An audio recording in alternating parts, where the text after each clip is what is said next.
Anatmarandasya Gyananjana Shalakaya Chaksurnilitam Yena Tasmai Shri Gurave Namah Vanchakalpatarubhyascha Kripa Sindhu Bhaivacha Patitanam Pavanebhyo Vaishnavebhyo Namo Namah Shri Krishna Chaitanya Prabhu Nityananda Shri Advaita Gadadhar Shri Vasadi Gaur Bhaktavinda Hare Krishna Krishna Krishna Hare Hare Hare Rama Rama Rama Hare Hare.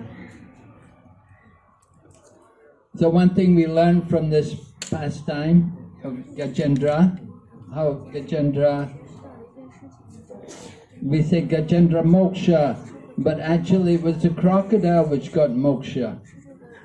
Gajendra had to stay here, right? So when the Lord appeared, when Lord Vishnu appeared riding on the back of Garuda and killed the crocodile, then at that time Gajendra complained. He said, you know, I prayed. I was the one who offered the prayers, but you've killed the crocodile. He got liberated, and I'm still in my elephant body. And so Gajendra prayed that you please deliver me from this dumb body. I have to be in this elephant body.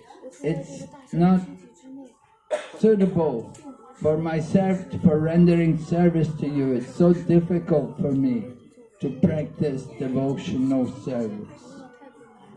So why did the crocodile get liberated when he was attacking Gajendra?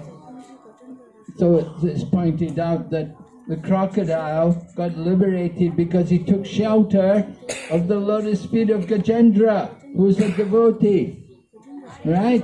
The crocodile was holding the leg of Gajendra, he was holding his foot. For many, many years, we heard 1,000 years they were fighting. So the crocodile was holding on to that foot of, they wouldn't let Gajendra go. And nobody could help Gajendra to get out of that, where he was bathing, in the lake there, or in the river, wherever he was bathing. Although Gajendra had come there with a herd of elephants. There used to be many, many elephants here. We were in Jharkhand, we heard how Lord Chaitanya liberated all the elephants there in Jharkhand forest, got them all to chant. So here also, Gajendra was with his elephants, so many wives and baby elephants, they had all come, but none of them could save Gajendra from his plight.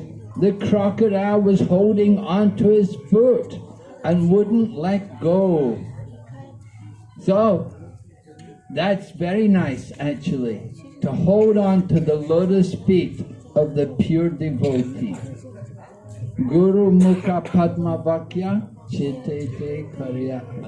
The lotus feet of the spiritual master, the lotus feet of the devotees. Very powerful. So because the crocodile had taken shelter of the lotus feet of Gajendra, we could say that's why Lord Vishnu came and liberated the crocodile. He also, by his attachment, his strong attachment to the lotus feet of Gajendra, who was a great devotee, the crocodile also got liberated from his crocodile body. So very nice to see how Gajendra could also be liberated by the mercy of Lord Vishnu. And Harihar is here in Navadvip. We were explaining in Navadvip Dham, when we go to the 9 islands, we visit the island of Godrum Dweep. And in Godrum Dweep, there is also Harihar Kshetra. And it is said that anybody who gives up their body in that place, Lord Shiva comes and will chant the name of Gauranga. Yes, the 4 syllables of Gauranga. Right? There are two four-syllable mantras. One is Hare Krishna and the other is Govinda. So by chanting the holy name in this Kali Yuga, we can be liberated. Just as Gajendra got liberated, Gajendra had to wait 1,000 years fighting in agony with the crocodile biting his foot and wouldn't let go. Gajendra was in the water getting weaker and weaker, and that crocodile was just holding on, and he wouldn't let him out. And his wives and his children, they couldn't save him. Gajendra was the king of the elephants.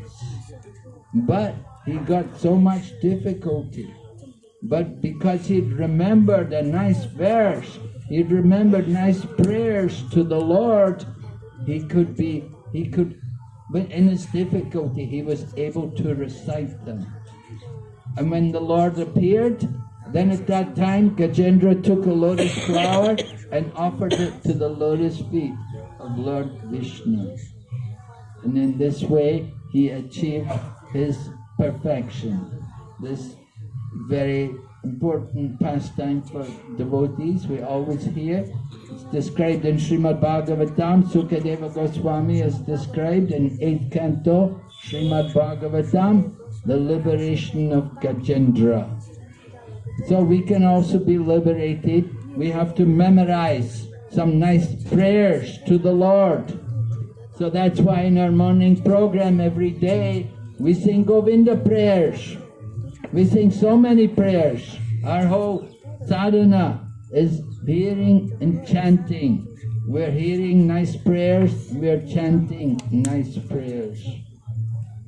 In Nectar of Devotion, Srila Prabhupada has written, one whose lips are always decorated with prayers to Lord Krishna is always given respect by great saintly persons, and such persons are actually worshipable by the demigods. So this way we're encouraged, of course not that we want to be worshipped, but we do want to use the tongue, use the lips to describe the glories of the Lord.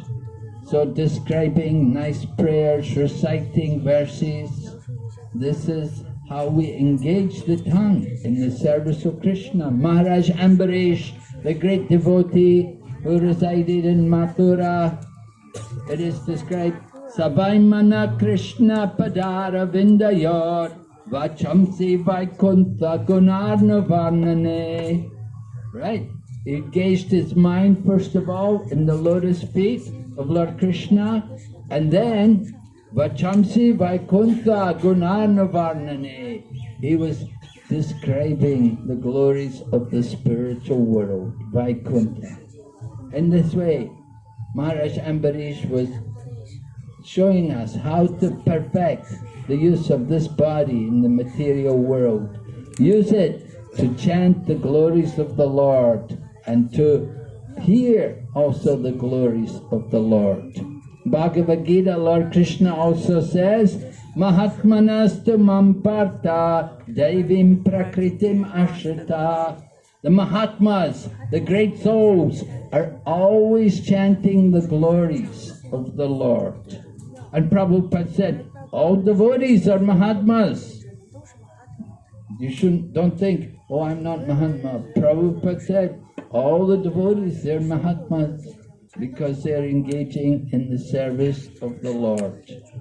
Coming on this safari, visiting this holy place and hearing about the liberation of Gajendra, this is also Padasevanam. This is using our legs in the service of the Supreme Lord. So we're very fortunate to have this opportunity today. Thank you very much. Hare Krishna.